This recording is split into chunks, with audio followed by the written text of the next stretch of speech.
तुमच्या या गायी आहेत तर वर्षाला किती खोंड विकले जातात? नाही आता हे कसं आहे, काय गाप जातात काय जात नाहीत. बरोबर की. वर्षाकाठी एक 10-15 एवढ्या गायात नाही, 15 वर्षाकाठी एक 15 खोंडाचं इकडे होत्या. हा एवढ्या पण सालामध्ये. एवढा विषय आहे की म्हणजे इथून म्हणजे तुम्हाला जास्त म्हणजे असं गायीत होत नसल्यामुळं तुम्ही लगेच विकता बरोबर. हा. आणि जे विकलेत जे पळालेत थोडं नाव केलंय त्यांच्यापासून ते तिकडे 4-5 माहित होतं. पटीने जास्त किमतीने विकतात त्याने विकतात. हा. पुढे विकल्यानंतर, आहे की नाही? हा. कारण आपल्यात कसं लेबर प्रॉब्लेम असल्यामुळे ते तुम्ही पळवू शकत नाही. प्रत्येक खोंड तर काय आपण पळवू शकत पळवू नाही. शकत नाही. नाही आपल्याकडे हा. माणसं नाही, खरं आहे की. फक्त पाळायचं एवढं म्हणून ह्याला मी 3 कुटुंब ठेवलेले आहेत. हा. आणि ते 3 कुटुंबाचा खर्च सगळं बरोबर बघणे आणि एवढं चारा हे सगळं बघणे हे सगळं बरोबर आहे. आहेच ना. 3 कुटुंब आहेत, तर 3 कुटुंबाचा पगार द्यायचा लागतोय. खरं आहे.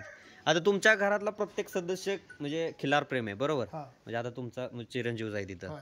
आणि म्हणजे खिलारची आवड आहे सगळ्यांना. सगळ्यांना आवडेल. तर त्याबद्दल काय सांगाल की सध्याची पिढी कशी आहे? तुम्हाला तर माहितीच आहे बाहेरचं वातावरण कसं आहे. कोण म्हणजे खिलार पाळायला नको म्हणते किंवा गोसेवा करायला नको म्हणते. तर तुम्ही एवढं घरातली सगळी करतात, आम्हाला हे एक कधी सवय लागली घरच्यांना आम्हाला सगळी? 2005 पासून ही सवय आहे. हा. 2005 पासून आम्ही सांभाळतो सगळे, हा. की आम्हाला ह्याची एक आवड आहे. आणि हा जनावर सांभाळल्यानंतर हा. की माणसाला आजार, आता जर एखाद्या माणसानं आता काही ठिकाणी एक आता ती ह्याचं तुमचं गाय आहेत बघा, कसलं म्हणायचं त्याला, गिर गाय. गिर हा, हा, गाय, correct. तसल्या जाऊन 2-2 हजार रुपये काय काय लोक घेतात. हो, हो, पण आम्ही इथं बिन याची सेवा देतोय. हो, हो. 1 रुपया कुठला घेत नाही. हा. आणि ही प्युअर खिलार आहे. ह्याच्या जर माणूस झोपला हो. इथं तर त्याला कुठला आजारी होणार नाही. खरंय त्या गायीच्या पाठीवरून हात फिरवला तर त्याला कॅन्सर, नाही, हे खरं आहे. शुगर काय काही होणार नाही. आम्ही एक राऊंड मारतो रोज, सकाळ संध्याकाळ इथं असतो, वेळभर असतोय. आणि एवढं आम्ही इथं म्हणजे लोकांना सेवा देतो. आता मला सांगा बाहेरचं म्हणजे सिटीत म्हणजे गाईचं गोमूत्र सुद्धा लिटरवरती विकतात लोक काय काय. तर एक एवढी बाटली आता आणि 25 रुपये तूप तर भेटतच नाही खिलारचं. सगळं म्हणजे मिक्स असते, फक्त नाव खिलारचं असते. नाहीतर गीर सायवाल यांच्या दुधापासून मिक्स करूनच ते खिलारचं बनवून विकतात. तर असं तुम्ही काय म्हणजे हे केलं नाही का की प्रोजेक्ट काय म्हणजे आहे प्रोजेक्ट, पण आम्हाला तेवढं खर्च घालायचं आमच्याकडे परिस्थिती नाही. बरोबर. म्हणजे ती प्रोजेक्ट करणे सगळं करणे आमचं खरोखर प्युअर आहे. पण प्युअर असताना देखील आम्हाला ती प्रोजेक्ट करायची ताकद नाही. शासनाने कुठलंही आम्हाला अनुदान दिलं नसल्यामुळे आम्ही करू शकत नाही. इथनं पुढे जर शासनाने मदत केली दिला आम्हाला तर आम्ही ती करू शकतोय आणि करू. असं आमचं एक आहे. म्हणजे बरोबर आहे. म्हणजे करायची तर खूप इच्छा आहे, पण थोडंसं प्रॉब्लेम असल्यामुळे आर्थिकदृष्ट्या. आणि मेन म्हणजे एवढ्या गायी कंटिन्यू सांभाळणं म्हणजे जोक नाही. म्हणजे उन्हाळा पावसाळ्यात काय 2-3 महिने असू शकते चारा, पण परत नंतरचे 6 ते 7 महिने आपल्या हातावरती हे करायला 8 महिने चारा घालायला लागतो एखादी. आणि ही तुम्ही आता शेती बघितलं, इथनं ही मागे ऊस घातलाय तोडून सगळा. हे वैरण अजून तेवढं शिल्लक ठेवल्या बाहेर बलिंग घातलेले. म्हणजे ज्या ज्यावेळी करतोय ते आम्ही चांगले हे बनवून करतोय.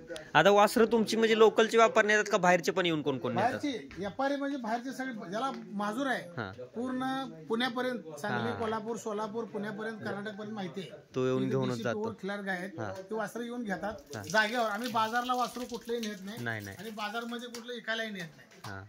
आम्ही बाजारामध्ये नेतच नाही आणि बाजाराला भुजार फार असल्यामुळे बाजारात जात नाही. आता माझी एक इच्छा आहे की तुम्ही एवढ्या गायीत एक खिलार ओळू ठेवलाच पाहिजे, कारण फायदा तुमचा पण आहे आणि आजूबाजूच्या शेतकऱ्यांचा पण आहे. गावात ओळा आहेत आमच्या, त्यांना आम्ही भरवायला 2000 रुपये देतो. आणि गावात 1-2-3 ओळा आहेत ते आजूबाजूला ओळा आहेत. नाही पण ती ओळू पाळला तर त्याला दुसरे कुटुंब ठेवावं लागतंय. नाही खरं आहे. ते कुटुंबाचं मग फी बागली पाहिजे. शासनाने जर काही मदत केली तर आम्ही करू शकतो ना. नाही खरं आहे की नाही. आपण आता म्हणजे गव्हर्नमेंट भाजप सरकार आलं, या भाजप सरकारनं ते गोशाळे अनुदानचं आहे, राज्यमाता गोमाता म्हणून घोषित केले. त्यामुळे काय फडणवीस साहेब करेल असं वाटतंय आम्हाला, त्याची अपेक्षा आहे आणि होईल असं वाटतंय आम्हाला.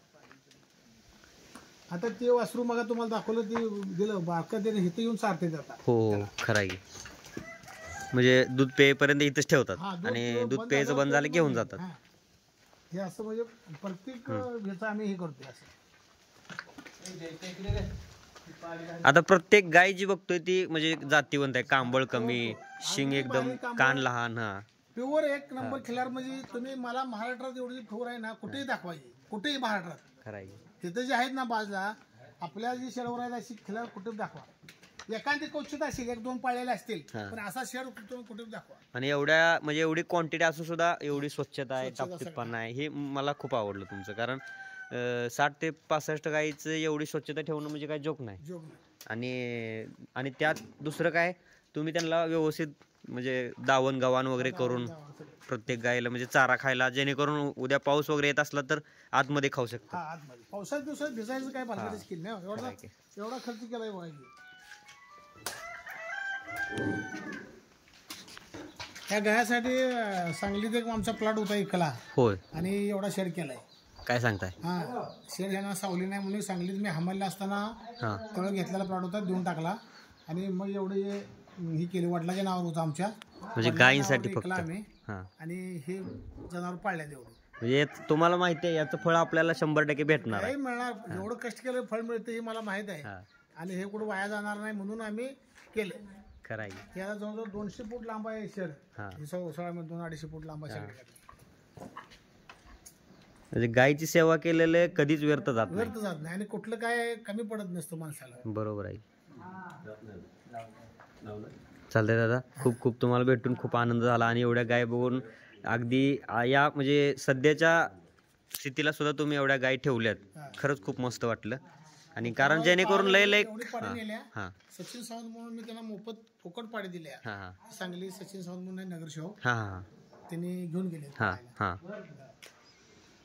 चालते. धन्यवाद, खूप खूप मनापासून धन्यवाद. तर आता आम्ही काल त्याला 27,000 रुपये दिले.